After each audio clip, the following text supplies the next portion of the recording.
Welcome back to the Deep Dive. Our mission here is, as always, to take your source material, pull out all the key insights, and really give you the context you need to be informed. And today, we are doing a deep dive that I think is just fascinating. It uses the very high-stakes, very visible world of celebrity life to hold a mirror up to something surprisingly universal. And often very painful. Exactly. The reality of the toxic adult female friend group. That's it. Our sources today really center on a pretty high-profile case study. We're looking at Ashley Tisdale's In the Cut, called Breaking Up with My Toxic Mom. Right. And also all the commentary and, the YouTube analysis that came after it. We're trying to move beyond just the celebrity gossip here to really dissect an uncomfortable truth. Which is? How do grown, successful women, and it doesn't matter if they're in Hollywood or, anonymous online forums, how do they regress so quickly back into these painful, passive-aggressive high school dynamics? Okay, let's unpack this because the setup is it's almost cinematic. The irony is incredible. It really is. You have Ashley Tisdale, who everyone remembers played Sharpay Evans. The queen bee. The ultimate queen bee. The architect of exclusion in High School Musical. And now she's on the receiving end of it. Yeah. She thought she found her village, this supportive group she really needed. But instead, and this is her own words, she was thrown back in high school. The fact that the ultimate mean girl, the fictional one, experienced this herself it shows you how pervasive this behavior is. It can happen to anyone. It's the ultimate meta-commentary on social dynamics, isn't it? And that's really the core idea we have to hold on to here. Exactly. This isn't some anomaly that's just restricted to celebrity playdates.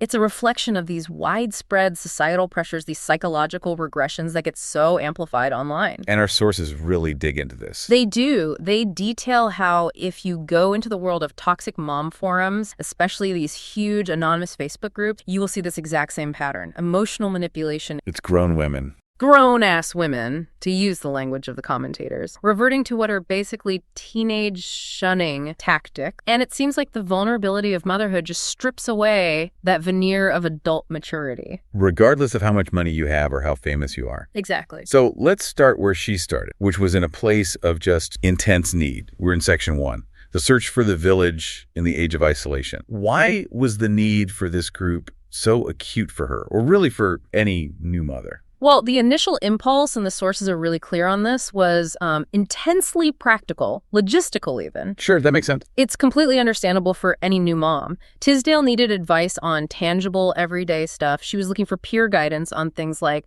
which diaper bag is actually functional. The eternal question. Or whether the super high-tech, very expensive SNO mechanical bassinet was genuinely worth the money. That's the one that, rocks the baby for you. It sways and shushes the baby, yeah. And then there's a perpetual struggle of how can you possibly get anything done if you're supposed to sleep on the baby? Oh, just reading that list of problems brings back all the anxiety of new parenthood. But the choice of equipment, the SNO, the high-end bag, that subtly reinforces the status of this particular village, doesn't it? Oh, absolutely. It suggests a very selective group. It does. The SNO can cost what?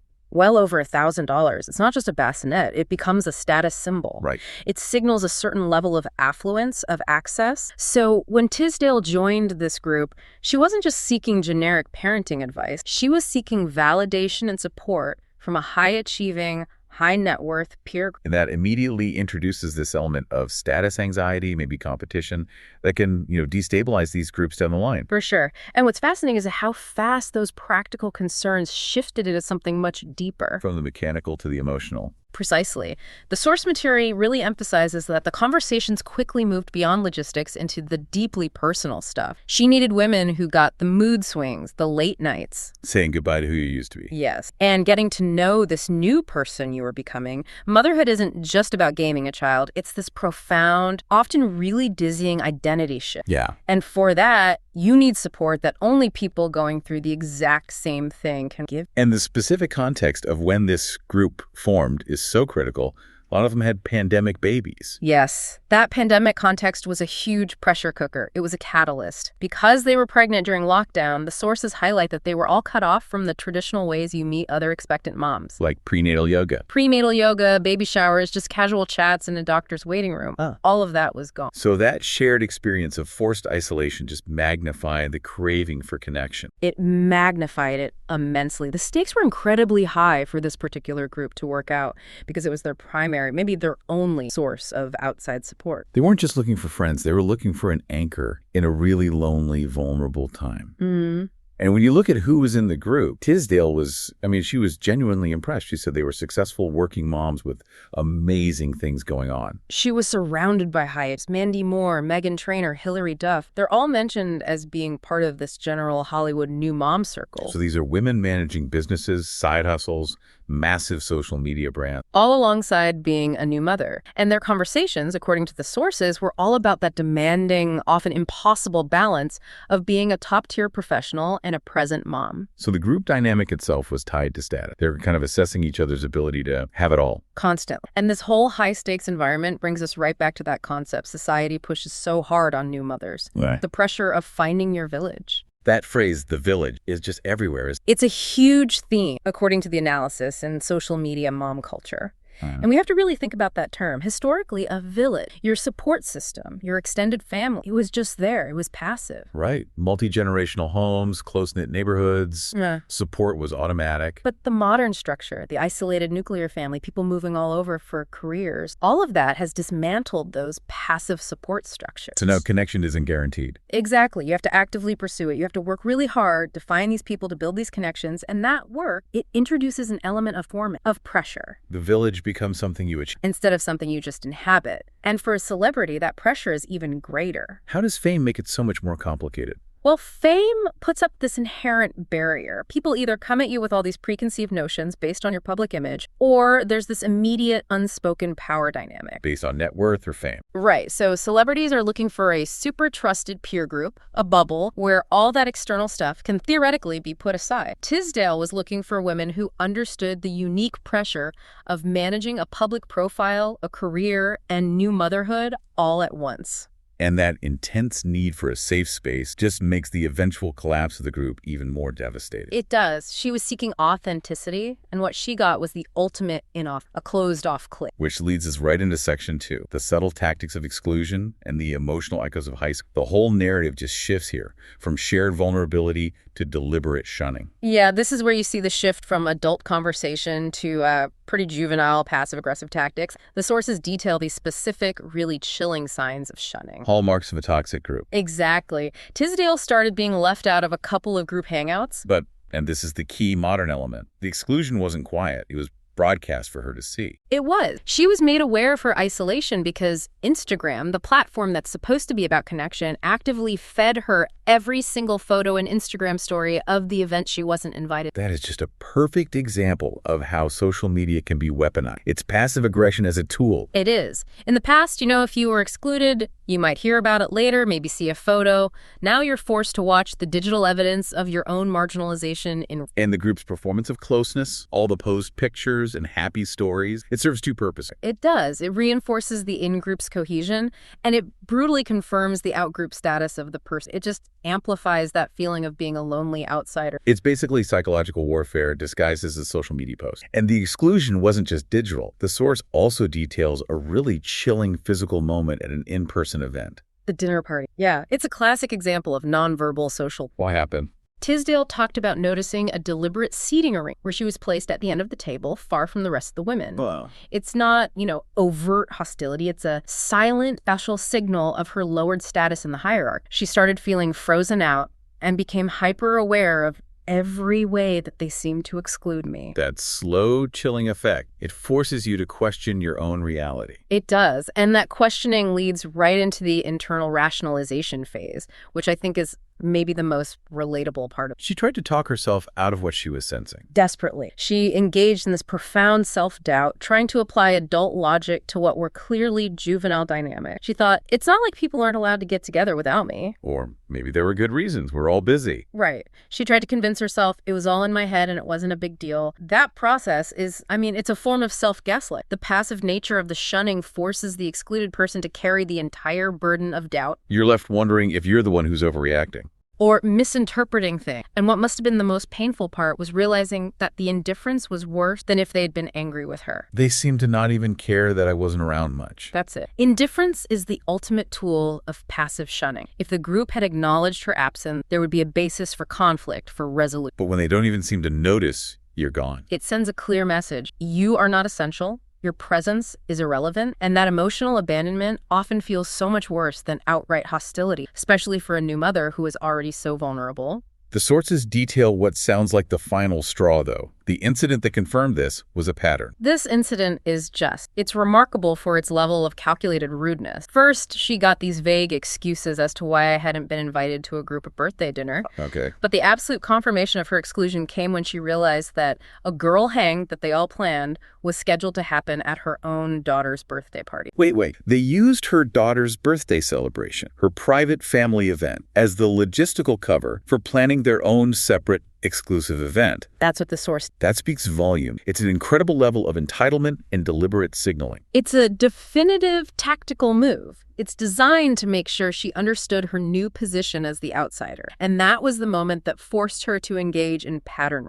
She realized this wasn't some unique misunderstanding. Right. She was just the latest casualty in this revolving door dynamic. So she remembered someone else who had been pushed out before. Exactly. She recalled an earlier mom in the group who went through a similar shun, and she realized the group had a consistent pattern of leaving someone out. It's a scapegoat. That's the term for it in social psychology. For a group to maintain its cohesion and this image of perfect harmony, they often need a designated outsider, someone whose exclusion reinforces the boundaries for everyone else. And she had just rotated into that role. She had, and she still doesn't know why, and probably never will. But recognizing the pattern gave her the clarity she needed to finally... And that realization is what triggered the intense emotional regression. The moment where this successful adult suddenly felt that unpleasant, familiar feeling from her youth. Yeah, she describes sitting alone one night and just hearing the voice teenage self saying, maybe I'm not cool enough. It's so profound. It shows that no amount of success or status can inoculate you against the primal. And the source material connects this right back. It brings all those old adolescent insecurities roaring back. It does. But why does motherhood,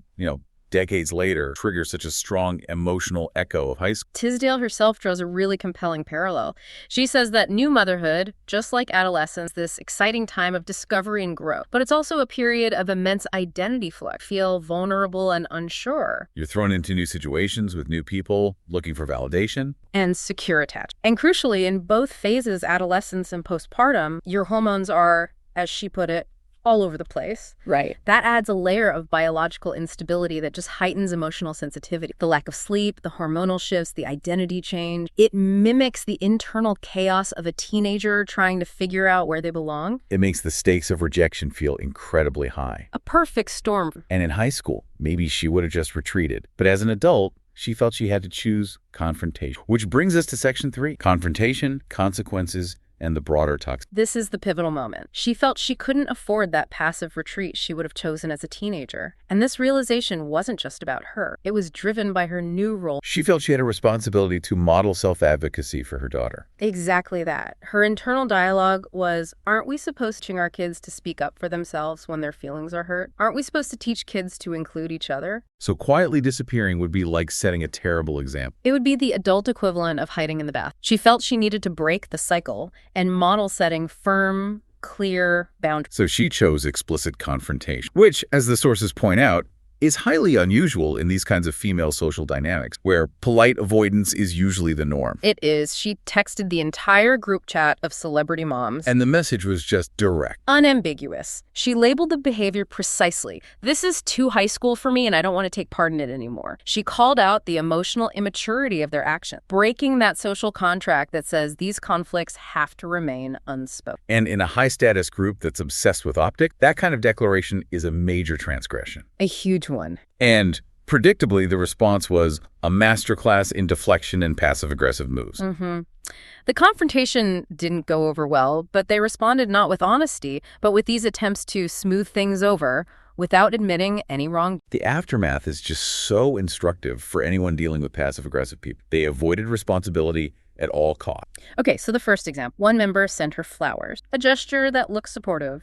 right? Kind. But then she completely ignored me when I thanked. So the flowers weren't a real gesture. They were an act of emotional payment. To purchase silence. And avoid any real interaction. A performance of apology without any actual relationship work. Exactly. It was transactional. Here's a token so we can pretend this is fine, but I refuse to actually engage with the conflict. It lets the group maintain its image of kindness while totally dismissing her pain. And the second example of deflection is maybe even more manipulative. The one who tried to convince Tisdale that everyone assumed she had been invited to things but hadn't shown up. That's just classic victim blaming. It shifts the entire fault onto her.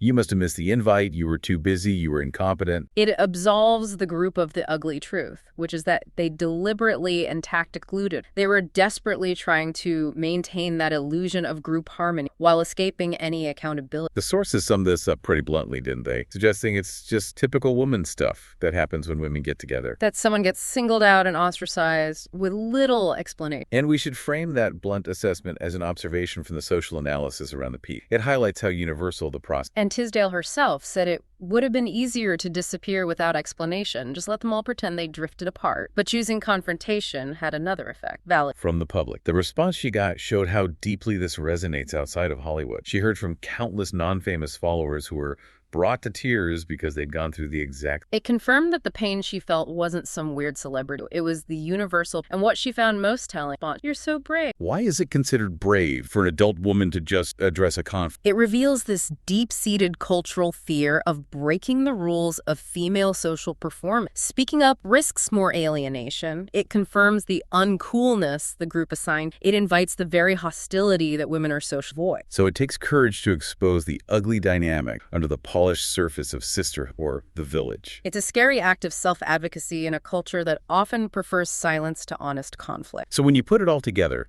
what's the really crucial lesson here for the listener? For someone who might be navigating a similar, less famous, but just as painful dynamic. The central takeaway, I think, is to recognize where your emotional energy is going. Motherhood, or any big life transition, is hard enough without having to wonder if the people around you are on your... You deserve secure, authentic support. You do, and the pragmatic lesson is clear. If you have to spend your mental energy wondering if they like or trying to rationalize their behavior, it's not the right group, even if it looks like they're having the best program. Trust your intuition. Just cut bait and leave. Yeah. Don't stay for the performance. Leave for your own peace of mind. That difference between the visible performance and the internal reality is so important. But before we just accept that this was all about internal emotional dynamics, we have to address the other theories that popped up. The public's attempt to find a... So we move to section 4. Deconstructing the why of the political and financial theory. This is where the public tries to assign a concrete, rational motive for the exclusion, moving beyond simple pettiness. When celebrities are involved, people look for business, political, or financial fault. Okay, let's start with theory A, resentment of success. Yep. Or what the sources call the equity dynamic. This theory suggests the shunning was less about personality and more about envy and status competition. This accusation zeroed in on Tisdale allegedly bragging about buying a beautiful new house during the intense LA wildfires. And the context there is critical. Very, because Mandy Moore, a known member of the circle, had just suffered a terrible loss. Her home was destroyed by those same fires. So the timing of Tisdale's perceived success posturing was seen as deeply Okay, setting aside whether that's true or not, what does this theory show us about the toxicity that can emerge in these high-status groups? It perfectly illustrates a zero-sum mentality. It's the dynamic where no one can succeed when the other person is failing. Right. So when someone in the group is struggling, facing a loss, a career setback, another member's success isn't celebrated, it's seen as a personal offense. It suggests a failure to read the room, to adhere to the unspoken rule of collective emotionality. The sources had a really brutal, cynical description for this pressure. They did. They described this as an obsession with everyone being on an equal playing field, even if it means dragging someone down to your level. So the group's shared identity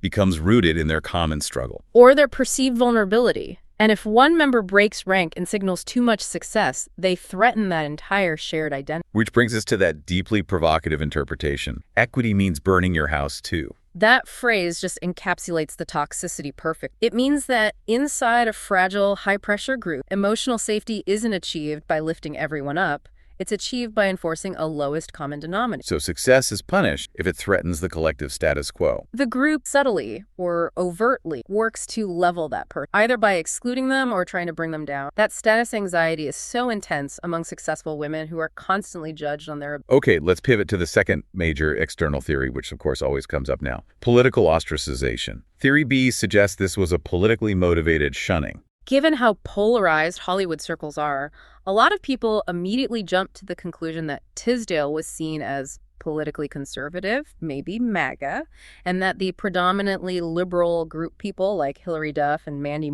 shunned her over ideology. And was the supposed proof for this supporting? It was mostly guilt by association. Critics pointed out that Tisdale reportedly follows Hilary Duff's estranged sister, Haley, who has been publicly identified as having... And for some people, that one social media follow was enough. It was enough to tell you everything. In these polarized environments, just an association is often treated as definitive proof of ideological... And then Tisdale generated her own controversy, which kind of added fuel to that fire with a statement she made about political violence. She got a lot of scrutiny for a statement she made in September about the attempted assassination of Charlie Kirk. She posted that it shouldn't be controversial to say this, but even when we disagree or find someone's views offensive violent answer. A statement that she herself felt shouldn't be controversial. But it created a massive backlash from people who saw it as minimizing the perceived threat of far-right figures, or just failing to decisively choose a side in the culture war. It's a classic example of how, in today's political environment, even a basic plea for nonviolence can be interpreted as a political stand. In this case,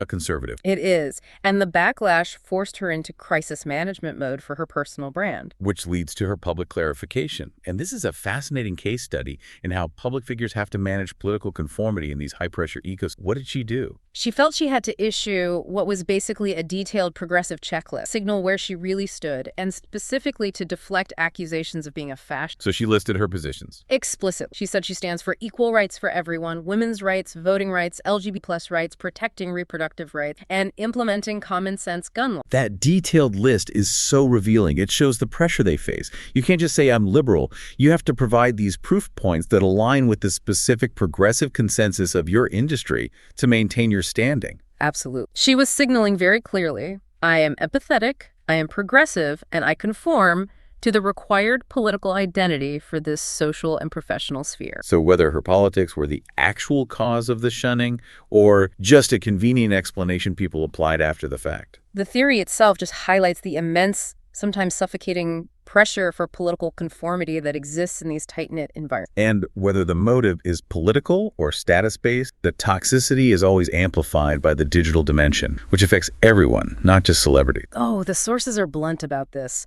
Toxic mom groups, especially the big anonymous ones, are often called the most dark place you can go on the internet. They're notorious for being echo chambers that turn on themselves and start tearing each other apart. And the celebrity performance of perfect friendship, which we talked about earlier, it just fuels this. The sources compared it to the high school girl clique vibes of Taylor Swift's old girl group. That constant need to display group closeness online. That constant public performance, the photos, the tags, the celebration of how close you all are is what makes exclusion so painful. If a group performs exclusivity, being left out becomes a public, widely witnessed confirmation that you've been deemed unworthy. It turns a private friendship ending into a public statement of social failure. It echoes those traumatic high school moments where you watched the popular kids walk right by the cafeteria table where you were sitting alone. So this whole deep dive, just tracing her journey from seeking a village to becoming the scapegoat, it really synthesizes this idea that profound vulnerability, when you overlay it with intense social performance, is a recipe for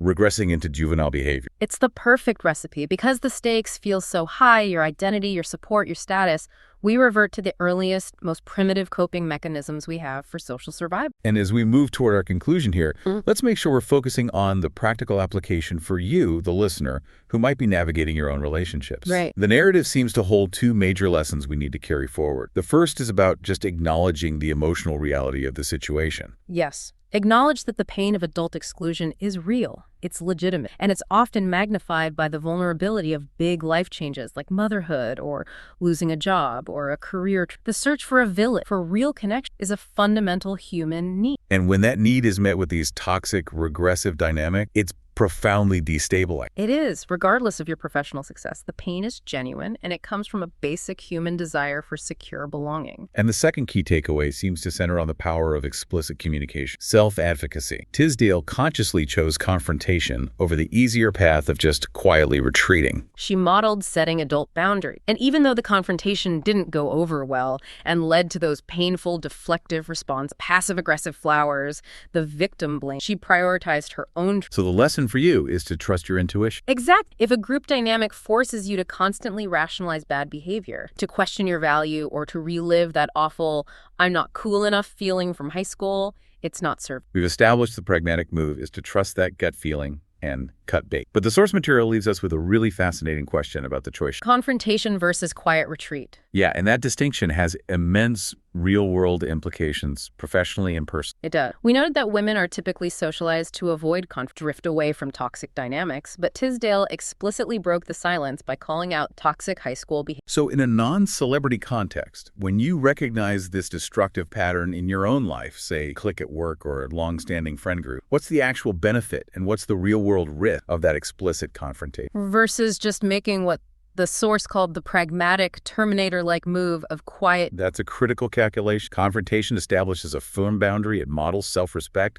and maybe it prevents the dynamic from repeating with the next person. But it also risks hostility, burning a bridge, and generating a lot of drama that consumes time and energy you just don't have. On the other hand, quiet retreat protects your peace and your energy. It lets you walk away cleanly. But it also allows the toxic behavior to continue unchecked, and it can leave you with that shame of notion. So the question for you, the listener, to mull over is this: when does the necessity of self-advocacy demand that you explicitly call out high school? And when is strategic, quiet disengagement the wiser path to protecting your own energy and Question of principle versus pragmatism, really, dictated by the specific context of your life. Something to consider as you figure out which relationships in your life are truly nourished. and which ones are just demanding that you perform for their. We hope these insights help you build your own authentic, sustainable, and drama-free village. Thank you for joining us for this deep dive into the echoes of adolescence and adult life, covering everything from SNO bassinets and political polarization to the universal, painful truth of social rejection. We'll see you next time for the next deep dive.